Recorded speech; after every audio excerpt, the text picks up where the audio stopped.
वकील बहू। जनक पेशे से एक बहुत अच्छी वकील थी, लेकिन कहते हैं ना, बहू कितनी भी बड़ी तोप क्यों ना हो, सास के सामने तो भीगी बिल्ली ही होती है।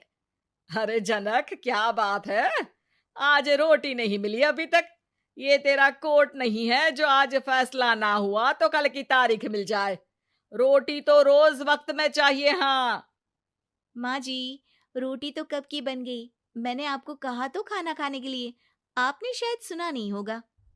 ओहो हो, जज नहीं हूं मैं तेरे कोर्ट की, सास हूं सास। कोई दलील फालतू की मत देना यहाँ। बहुत जानती हूं मैं इन वकीलों को। अपनी बात ऊपर रखने के लिए झूठ बोलने में जरा भी नहीं सोचते। तभी वहां जनक के ससुर आ जाते हैं।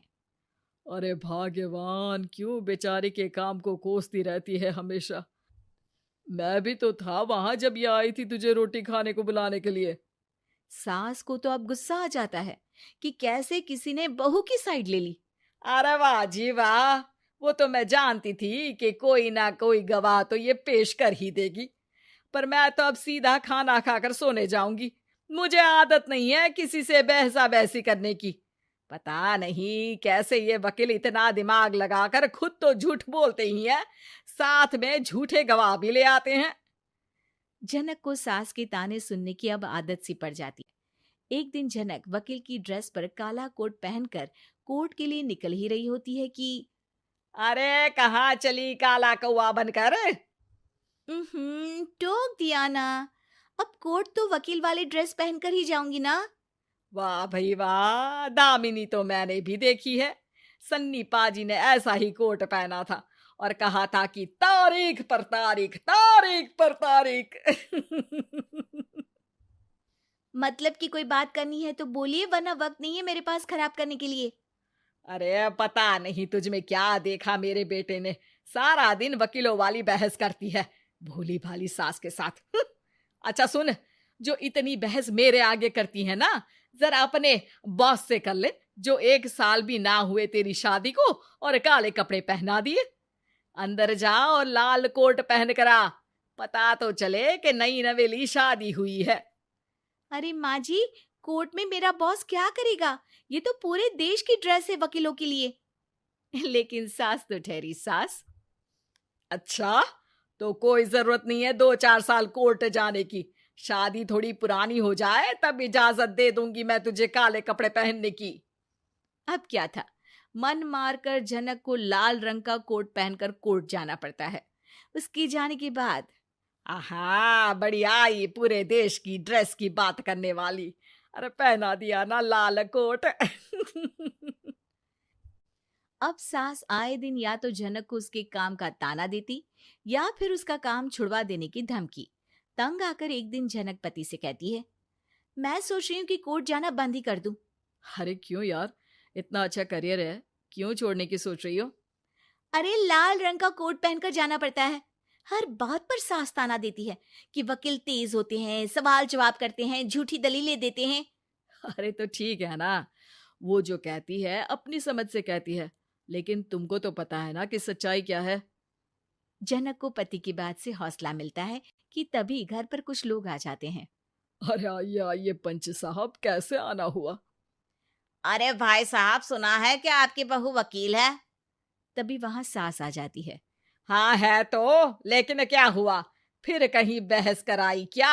अरे हम तो खुद दुखी है उसके व्यवहार से। अरे भाभी जी, आपको तो पूरा मोहल्ला जानता है कि आप कितना बोलती है। फिर हम यहाँ बहू रानी की कोई शिकायत नहीं, बल्कि अपनी परेशानी लेकर आए हैं। ससुर जी खुश हो जाते हैं। हाँ हाँ, मैं भी बहू को बुलाता हूँ। जनक वहां आती है, सबको नमस्ते करके बैठ जाती है। बहू रानी, हमारे गांव में बड़ी मुसीबत आ गई है।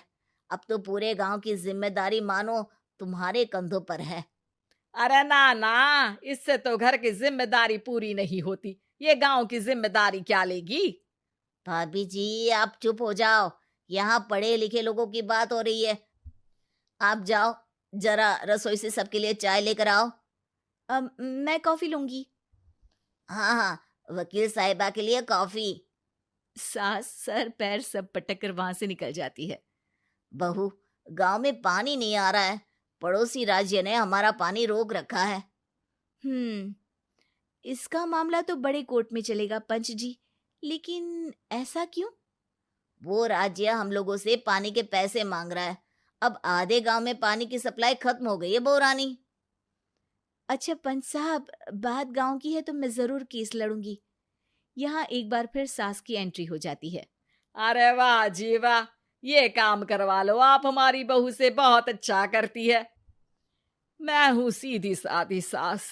इस लड़की ने कैसे लड़ लड़ कर मुझे साइड कर रखा है, ये तो अब आपको पता चल ही जाएगा। अरे भाभी जी, आपकी आवाज तो पूरे गांव को सुनाई पड़ती है जब आप बहू रानी को सुंदर वचन सुना रही होती हैं। अरे वकील बहू मिली है, फक्र करो फक्र। हाँ जी हाँ, सारी फकर तो हम लोग ही करें। खैर, अब जो केस लड़ेगी और पानी गांव में आ जाता है तो पंच साहब लिख कर देना होगा कि हैंड पाइप में सबसे पहले मेरी बाल्टी और घड़ा भरेगा। अरे फिर तो हम बहू रानी के नाम पर घर पर ही सप्लाई दे देंगे, लेकिन ये इतना आसान नहीं है। बहू, गांव के पास अभी वकील करने की भी पैसे नहीं है तो। अरे पंच साहब, ये मेरे गांव का मामला है, मैं आपसे एक भी पैसा नहीं लूंगी। सास को बहू की बात पर गुस्सा आ जाता है, लेकिन सबके जाने के बाद झनक मन लगाकर गांव की परेशानियों को दूर करने में लग जाती है। और वो दिन भी आता है कि झनक केस जीत जाती है। अरे आज तो प्लम्बर आकर घर तक पाइप लगा गया है। खुश हो जाओ, मेरे कारण तुम लोगों को घर के अंदर ही पानी मिल जाएगा।